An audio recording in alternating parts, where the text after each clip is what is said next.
Assalamualaikum warahmatullahi wabarakatuh. Om Swastiastu, salam nama budaya, salam kebajikan, salam sejahtera bagi kita semua. Selamat datang di podcast saya bersama dengan Ibu Arfiani Ika Nuraini SPD selaku guru SD Negeri Lidah Wetan 4 dengan tema pengalaman guru dalam mengajarkan materi Pancasila. Sebelumnya perkenalkan, saya Mahira Najwa Keisha dari Prodi S1 Pendidikan Guru Sekolah Dasar kelas 2023M dengan NIM 23010644523. Saya mulai Ibu. Assalamualaikum Ibu, bagaimana kabarnya? Alhamdulillah baik. Langsung pertanyaan Ibu. Ya. Bisa Ibu ceritakan kapan Ibu mulai mengajar dan menjadi guru? Ya. Saya itu ngajar dari tahun 2024. Ya. Maaf 2004 ya, 2004. Lama ya? Iya, lama banget. Lulus kuliah itu 2023, langsung ngajar 2004 sampai sekarang. Ibu pernah mengajar kelas berapa saja? Awal saya jadi guru itu ngajar kelas 3 setahun, terus tahun berikutnya ngajar kelas 4, tahun berikutnya kelas 5 sampai saat ini. Ada kendala atau tidak Ibu saat mengajar? Kendala itu sudah pasti banyak ya. Ya ada kendala, ada enaknya. Jadi, Bisa ceritakan Ibu?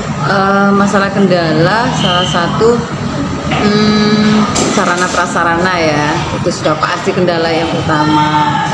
Terus siswanya kadang ada yang tidak memperhatikan mainan sendiri, itu juga jadi hambatan untuk mengajar. Terus ada yang tidak masuk, itu kan juga kendala ya. Apa yang kita sampaikan akhirnya tidak bersama, yang nggak masuk itu ketinggalan, itu juga jadi hambatan bagi kita. Terus satu lagi, sekarang tuntutan administrasi yang lebih banyak dan menyita waktu kita yang harusnya kita fokus untuk pembelajaran, berbagilah untuk administrasi yang lain. Itu. Terus kegiatan di luar kelas itu juga Ekstra? bukan ekstra. Kadang ada kita harus rapat apa atau mengerjakan yang deadline-nya harus saat ini, otomatis kita meninggalkan siswa seperti itu. Terus sekarang kan PPKN itu kan namanya diganti ya, Pendidikan Pancasila. Nah, bagaimana pendapat Ibu mengenai perubahan nama mata pelajaran PPKN? Kalau masalah perubahan itu sudah dari lama ya. Kalau ganti pemerintahan sudah pasti ganti nama, itu hal biasa buat kita. Namun satu yang membuat kita itu kadang lupa kalau nama itu sudah berubah. Jadi sudah masuk di otak kita, kayak dulu itu pendidikan PMP ya, pendidikan PMP. moral Pancasila ya. Kemudian ganti lagi, tapi tetaplah di situ kadang kita keplecok untuk bicara tetap pendidikan moral Pancasila, padahal sudah berganti-ganti. Hanya itu aja kendalanya. Kalau masalah materi ya sama aja. Terus itu Bu, bagaimana implementasi konsep dasar Pancasila di SD Lidah Wetan 4 ini? Penerapannya ya, implementasinya kepada siswa, kepada murid-murid satu ya, dengan pembiasaan. Jadi untuk menerapkan materi Pancasila tidak harus di dalam pembelajaran. Kalau pembelajaran sudah pasti ya, materi sudah pasti kita sesuaikan. Tapi selain itu juga pembiasaan yang kita berikan ke siswa untuk membentuk karakter dan sesuai dengan nilai-nilai Pancasila. Bisa diberikan contohnya gitu, sesuai dengan sila-sila Pancasila, Banyak hal ya. Sila itu kan ada 5 ya. Salah satu contoh aja, sila 1 sesuai dengan keagamaan. Kita tuntun anak-anak, kita ajak berdoa sebelum masuk, itu kan sudah mencerminkan nilai Pancasila. Terus sholat berjamaah, itu yang kedua. Sholat duha, sholat duhur berjamaah.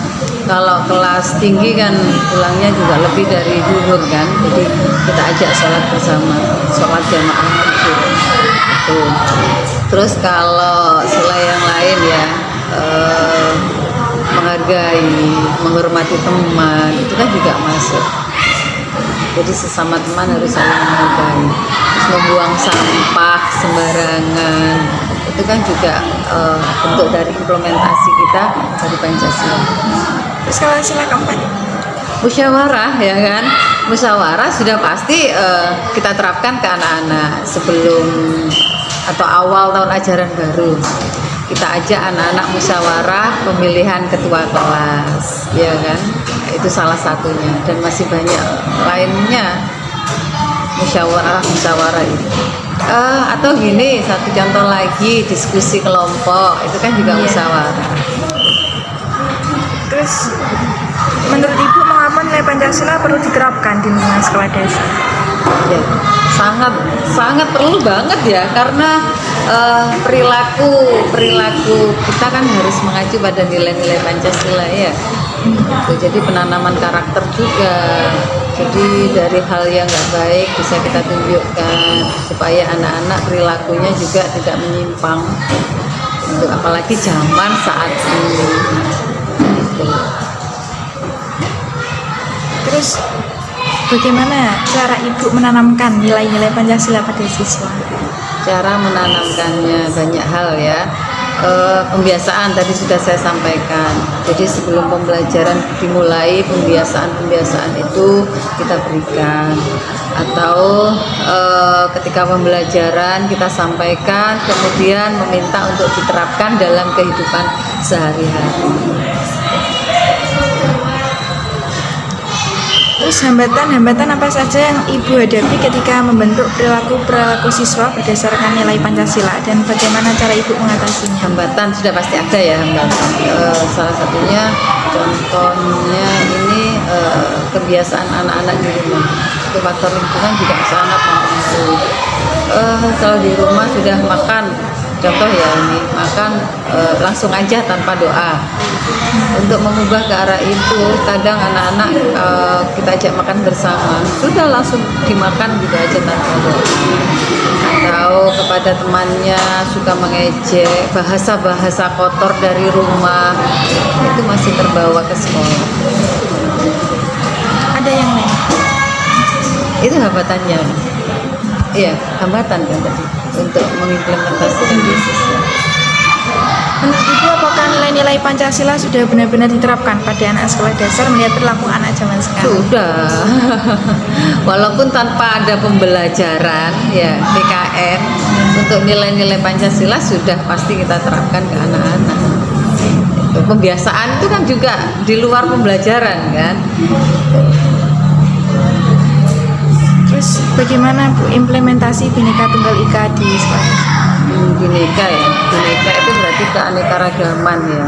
Keanekaragaman di sekolah kita kenalkan budaya-budaya lain, atau juga ekstrakurikuler, contohnya tari. Kita kenalkan, oh ini tari dari daerah ini tari daerah ini, seperti itu. Dan juga ini setiap 1 bulan sekali di awal hari Rabu kita semuanya baik siswa maupun tendiknya kita memakai baju daerah. Nah, itu kan salah satu cara kita untuk mengenalkan kebinekaan ya, keanekaragaman bermacam-macam budaya yang ada di Indonesia. Terus sikapnya anak-anak itu gimana ketika ada temannya yang berbeda, ada perbedaan agama ataupun warna kulit? Ya, beraneka ragam ya tentunya. Ada yang menghargai, itu sudah pasti, menghormati. Ada yang mengejek, itu juga ada. Mungkin anak yang agamamu, nah itu. Cuman kita kan harus meluruskan. Bagaimana cara Ibu mengatasi? Untuk mengatasi ya ini, ketika pembelajaran PKN ya ada materi itu kita sampaikan bahwa kalau mengejek agama atau budaya lain itu tidak baik. Untuk itu kita saling menghargai, saling menghormati. Kita sampaikan seperti itu. Kalau tidak seperti itu akan terjadi pertengkaran. Jadi kita tunjukkan sikap rukun kepada sesama. Terus apakah ada Bu anak kelas 5 yang susah untuk diajari adalah satu dua ada. Iya. Sebenarnya sudah disampaikan ya. Namun kembali lagi kebiasaan di rumah itu lebih besar loh pengaruhnya. Jadi kalau sudah kita sampaikan, kita ajarkan seperti itu, kadang masih aja dilakukan hal yang tidak baik. Tetap kita ingatkan, masih ada satu. Terus bagaimana Bu implementasi?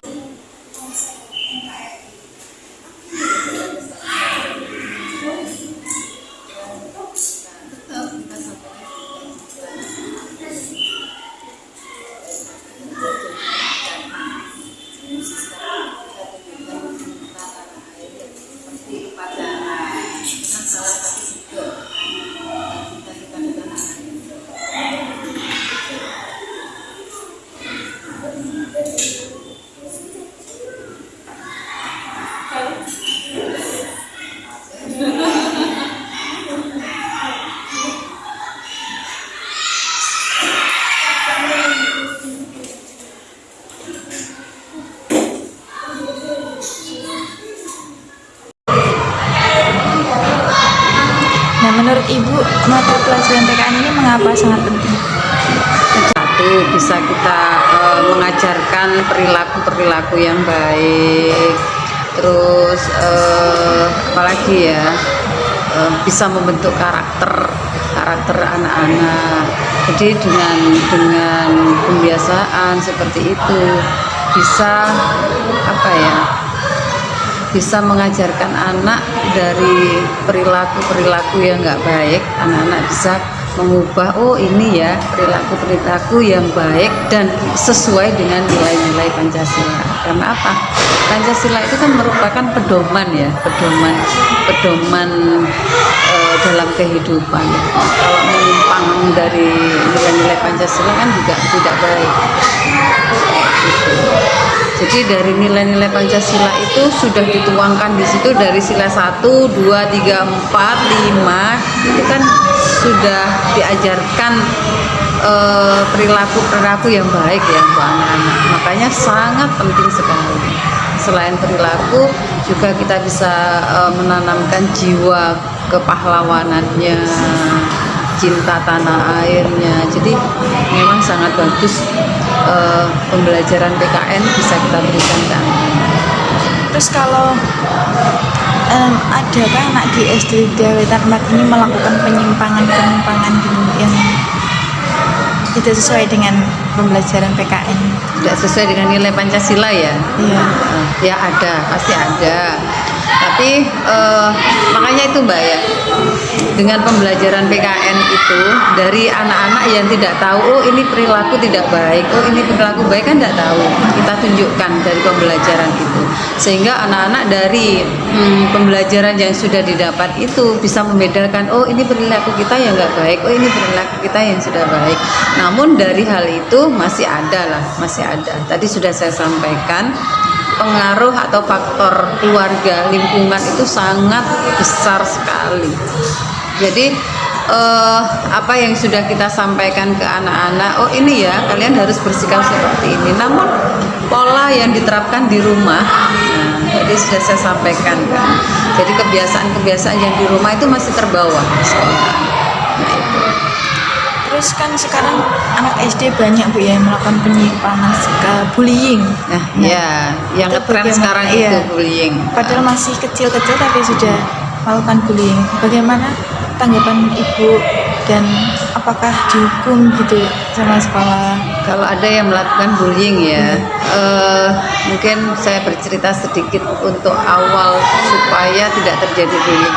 Kita bukan hanya saya selaku guru kelas, semua guru di sini itu juga sudah menyampaikan jangan sampai bullying itu terjadi.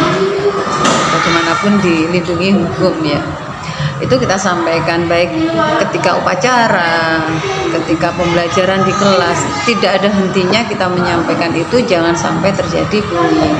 Namun kembali yang namanya anak-anak tidak akan pernah tahu, oh bullying itu seperti ini. Walaupun kita setiap hari ya tidak ada hentinya, masih ada yang melakukan itu. bullying tapi tidak tingkat yang parah. Hanya sekedar menghina fisik itu kan sudah bullying toh Mbak ya. Iya. Terus mengejek, terus ini orang tua, sama halnya kalau kita kecil kan mesti mengolok-olok orang Nama tua orang itu tua. ya.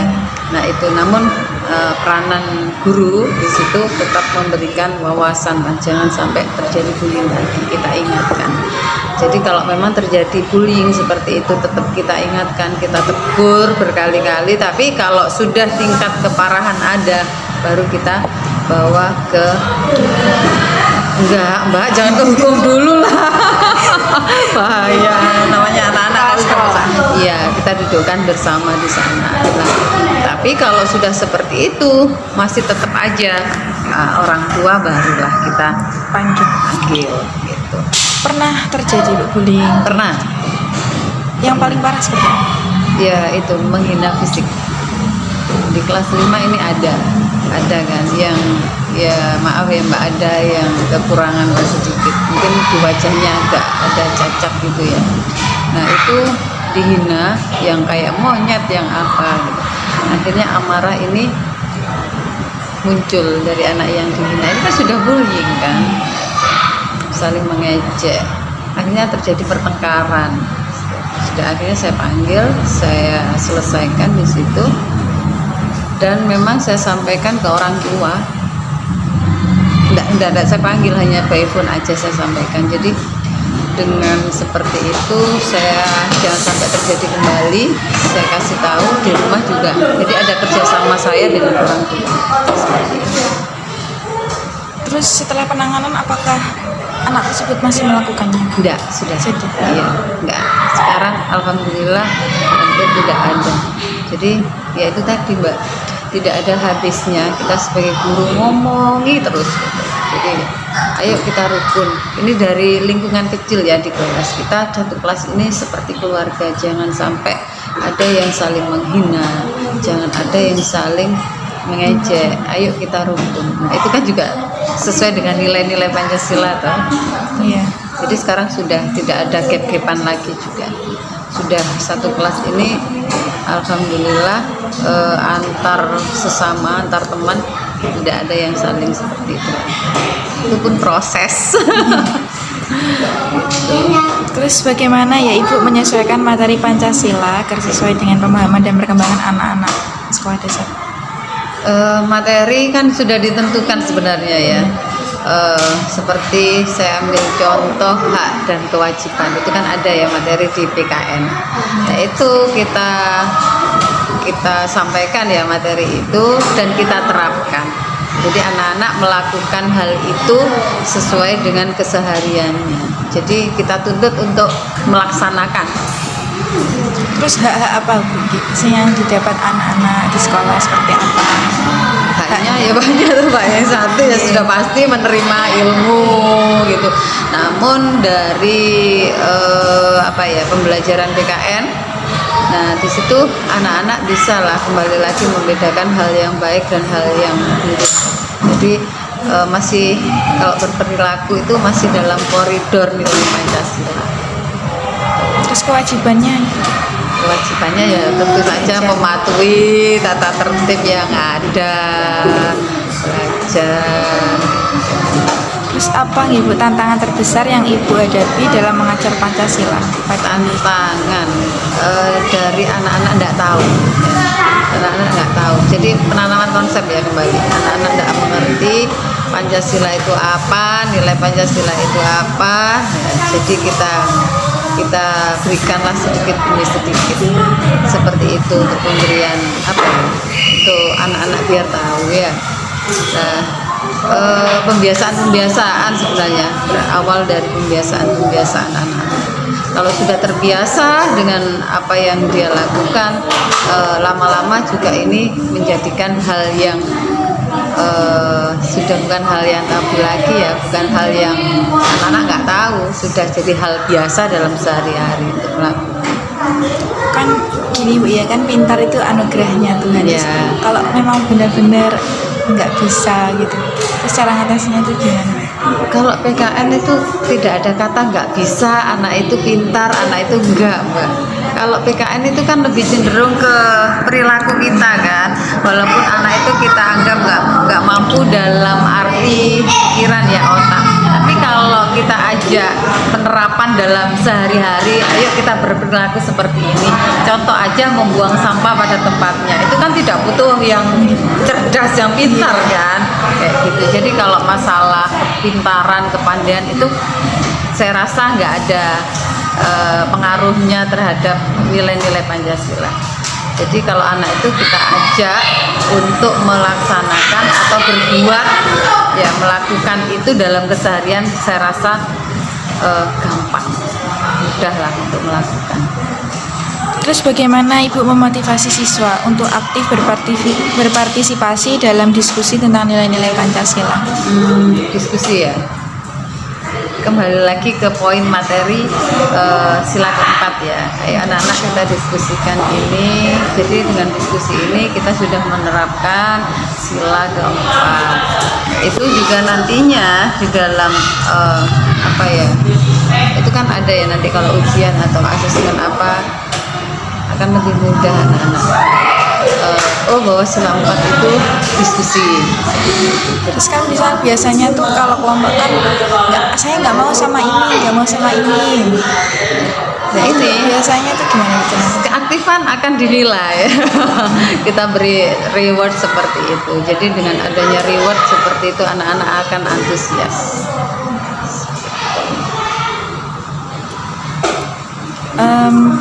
Ibu memiliki cerita inspirasi atau pengalaman yang berkesan saat mengajar Pancasila? Yang berkesan, ini anak-anak kalau kita apa ya, nilai yang berkesan,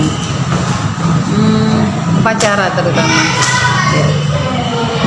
Nilai Pancasila kan bisa kita terapkan dalam upacara bendera ya. Itu sih kesan saya. Kalau pengalaman ibu sendiri dalam mengajarkan Pancasila yang paling berkesan? Dalam apa ya, biasa aja. Gak ada yang mendualam gitu ya, sudah biasa aja. Gak ada kesan yang lebih. Terus cuman ya seneng aja kalau lihat anak-anak itu perilakunya semakin baik, juga tidak ada yang saling menghina. Itu ada kebanggaan khusus aja. Terus kalau saat ibu mengajar kan biasanya anak-anak itu rame gitu. Nah itu bagaimana tanggapan ibu dan cara mengatasinya? Satu, manajemen kelas, metode model kita yang kita gunakan. Kalau kita bisa menerapkan metode kita dalam pembelajaran, anak-anak pasti tidak aman. Kalau hanya ayo dibaca, coba perhatikan gurunya yang menjelaskan aja sudah pasti penuh. Ya mungkin kita ajak permainan, demonstrasi, bermain peran, itu akan menarik anak-anak. Terus bagaimana peran orang tua dalam mendukung pelajaran Pancasila di sekolah dasar? Sangat mendukung. Salah satu contoh, kalau kita ajak sholat jamaah gitu ya, tentunya kalau tidak ada peranan orang tua, anak-anak tidak akan bawa alat sholatnya. Nah itu salah satu bentuk kecil peranan orang tua yang ada. Selain itu Bu? Selain itu apa ya? Ya kerjasama, kembali kerjasama orang tua dan guru untuk berperilaku baik lah anak. Kalau ada yang harus menyimpang kan kita saling komunikasi. Saya sebagai guru, saya disebutkan di sekolah, di rumah mohon kerjasamanya. Bagaimana Ibu melihat dampak pengajaran Pancasila di sekolah dasar terhadap perkembangan moral dan etika siswa? Ya dampaknya sangat baik tentunya ya, dampaknya sangat bagus sekali. Dengan adanya pendidikan Pancasila, kembali lagi ke sikap anak-anak akan jauh lebih baik dibanding tidak ada. Dulu kan sempat ya PKN mau dihapus. Nah itu bagaimana nanti agama juga. Jadi penerapan itu terus dilewatkan apa? Jadi memang dampaknya sangat baik banget. Tetapi kan melihat perilaku anak zaman sekarang Ibu yang terpengaruh pengaruh gadget. Pelajaran Pancasila itu sekarang seperti kayak tidak berpengaruh pada perilakunya siswa. Pengaruh lah Mbak. Nah, kita kan nggak mau kalah dengan gadget. Nah itu mungkin kita bisa lah kita putarkan video kan juga bisa kan, anak-anak suka gadget, kita juga imbangi dari situ. Terus kita tunjukkan, oh kalau kita berbuat seperti ini nanti dampaknya ini kan gitu. Terus kan sekarang banyak sekali anak-anak yang masih kecil tapi sudah bicara kotor gitu. Nah itu salah satu hambatan ya tadi saya sampaikan tuh Mbak, hambatan terbesar. Ngomong kotor itu kan pengaruh dari lingkungan.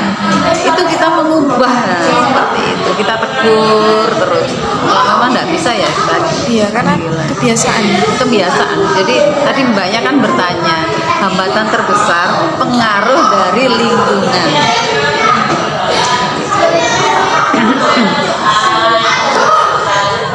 Terus pesan dan saran Ibu untuk guru-guru lain yang ingin mengajar mata pelajaran Pancasila di SD.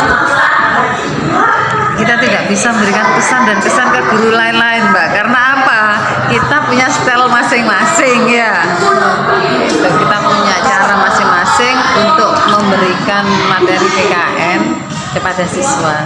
Jadi kalau lingkup kelas 5 sama saya, tapi kalau lingkup kelas lain punya ciri khas masing-masing. Kalau yang baru mau ingin menjadi guru, itu wilayahnya kepala sekolah Mbak.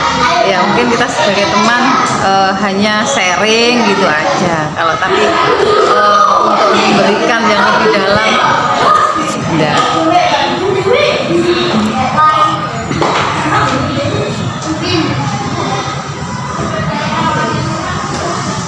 Terus sekarang kan ada proyek penguatan profil pelajar Pancasila gitu. Nah, perubahan apa yang timbul dengan adanya proyek tersebut?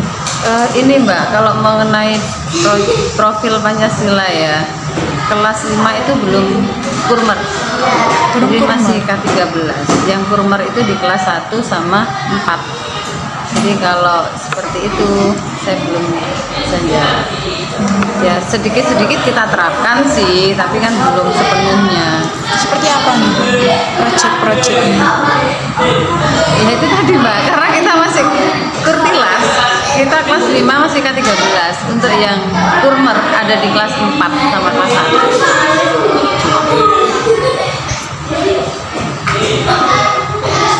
Terus harapan Ibu untuk masa depan pendidikan Pancasila di sekolah dasar? Lebih ditingkatkan lagi. Karena apa? Saya sambil zoom ya Mbak. Karena apa? Materi dulu dengan sekarang itu banyak perubahan, ya kan? Contoh kecil, anak-anak dulu itu kita kenalkan mengenai pasal-pasal ya. Terus tugas DPR, MPR. Ini khususnya di kelas 5. Sekarang sudah tidak ada. Itu. Jadi kedepannya PKN-nya ini dikemas lebih luas lagi. Terus kalau sekarang harus kayak menghafal undang-undang seperti itu, apa tidak keberatan ya bagi anak-anak? Kalau masalah keberatan saya rasa enggak. Kalau pelan-pelan kan nggak mungkin kita suruh menghafalkan dalam 1 hari. Ayo hafalkan semua kan ya enggak. Saya sambil zoom. Iya Ibu. Ini mulai.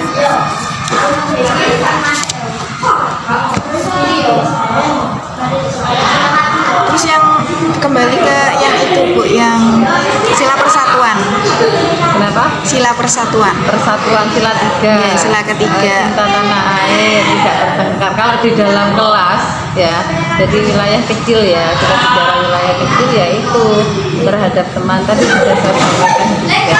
Bersama teman tidak boleh saling mengejek. Kita di wilayah ini satu kelas sama saja dengan keluarga, harus saling menghormati, kerjasama. Jadi jangan sampai ada pertengkaran itu nanti akan nggak nyaman di kelas. Jadi saya tanamkan seperti itu, saling menghargai, saling menghormati, saling membantu. Sila kedua tambahan. Gitu.